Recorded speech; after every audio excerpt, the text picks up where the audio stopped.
Masu sauraro assalamu alaikum, barkanku da wannan lokaci, sannan ku da jimirin sake kasancewa da mu a wani sabon shirin namu na fagen wasanni.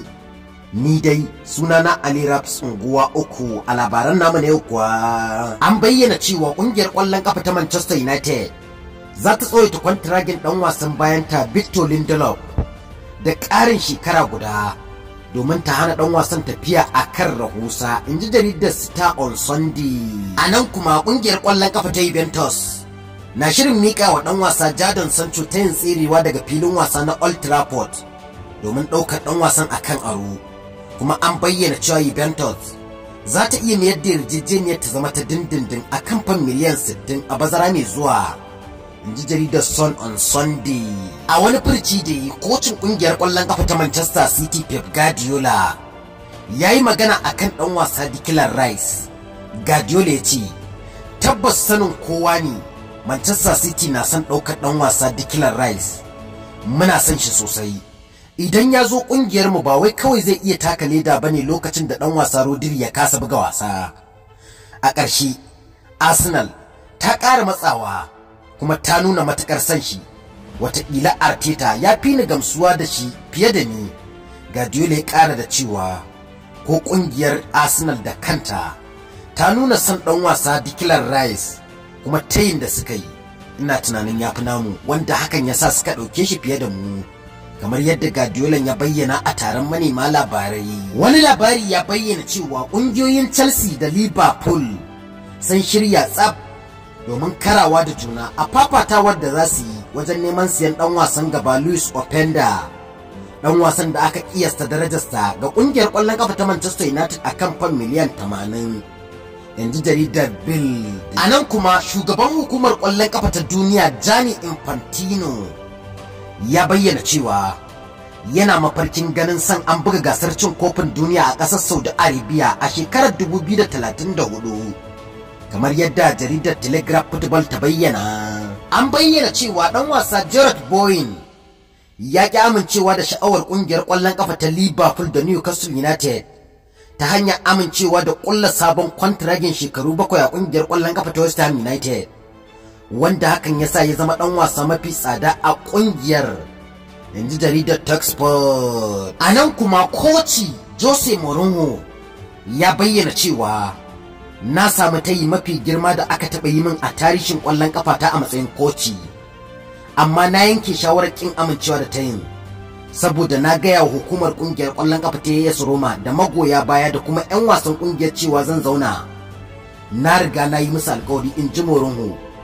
An bayyana cewa ƙungiyar Al Hilal ta ƙasar Saudi Arabia ta ba wa Mourinho tayin euro miliyan 30 a duk shekara a matsayin albashi, inji Fabrizio Romano. An bayyana cewa kungiyoyin Manchester City da Real Madrid sun shirya fafatawa domin siyan dan wasan baya Alphonso Davies, wanda aka bayyana cewa kwantiraginsa zai kare a kungiyar kwallon kafa ta Bayern Munich a shekarar 2025, inji jaridar Peters. A nan kuma ana sa ran kungiyar kwallon kafa ta Juventus za ta raba gari da dan wasa Paul Pogba bayan gwajin maganin da aka yi masa ta hanyar tantancewa. Za a iya dakatar da ɗan wasan na ƙasar Faransa daga buga wasan ƙwallon ƙafa na tsawon shekaru 4, inji La Gazzetta dello Sport. Wani labari ya bayyana cewa ƙungiyar ƙwallon ƙafa ta Chelsea na jiran ganin ko ɗan wasa Victor Osimhen zai rattaba hannu kan sabon kwantiragi da Napoli. Sai dai an bayyana cewa ɗan wasan mai shekaru 24 da wakilinsa har yanzu ba su yanke shawarar ko za su ci gaba da zama a ƙasar Italiya ba, inji jaridar 90min. A nan kuma ƙungiyar ƙwallon ƙafa ta Barcelona ta yi tambaya game da sayan tsohon ɗan wasan ƙungiyar La Masia, wato Xabi Simon, wanda yanzu yake taka leda ƙungiyar ƙwallon ƙafa ta RB Leipzig da ƙungiyar ƙwallon ƙafa ta Paris Saint-Germain, inji Adrian Sanchez. Barcelona za ta kara da Manchester City da RB Leipzig wajen ɗaukar ɗan wasan daga ƙungiyar ƙwallon ƙafa ta Paris Saint-Germain a bazara mai zuwa. Wani labari ya bayyana cewa ƙungiyar ƙwallon ƙafa ta Manchester City ta shirya tsaf domin ɗaukar ɗan wasan ƙungiyar ƙwallon ƙafa ta Brighton, wato Kaoru Mitoma, mai shekaru 26 a duniya. An bayyana cewa koci Pep Guardiola na son kawo ɗan wasan na gefe na ƙasar Japan a kasuwar musayin 'yan wasa ta watan Janairu domin ƙara ƙarfin kai harinsa, in ji jaridar Sport Mall. Ɗan samari, in faɗa maka wata magana ko za ka yarda? Shin ka san da cewa yawan data a wayarka ya fi murmushin 'yan mata daɗi kuwa?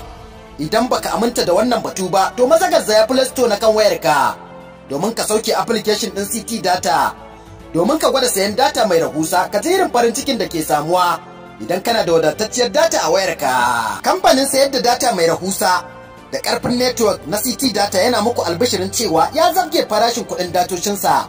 Yanzu za ku iya siyan datar MTN akan naira 220 kacal, Itel, Glo har ma da 9 Mobile.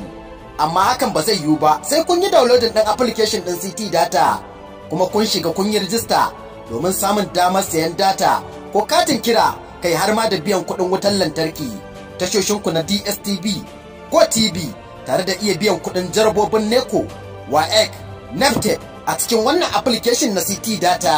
Idan ka ji wayarka tana ɗaukar zafi, to ba da data CT Data kake amfani ba. Idan ka ji wayarka ta rike maka network, wannan ba data CT Data ba ce. Idan ko ka ji wayarka tana shiga tana fita daga dandalin TikTok, Instagram, Facebook, Twitter da sauran kafafen sada zumunta, to ka tabbata wannan data CT Data ce. Domin neman ƙarin bayani akan siyan datar mu, za ku iya tuntuɓar ma'aikatan lambobin waya kamar haka: 0700 45 29 0049 ko kuma a 0800 80 46 5149. Ko da ba ka da ko sisi a aljihunka, idan kana da data CT Data, farin ciki ya mamaye ka. Muna yi muku fatan alkhairi tare da samun farin ciki da datar mu.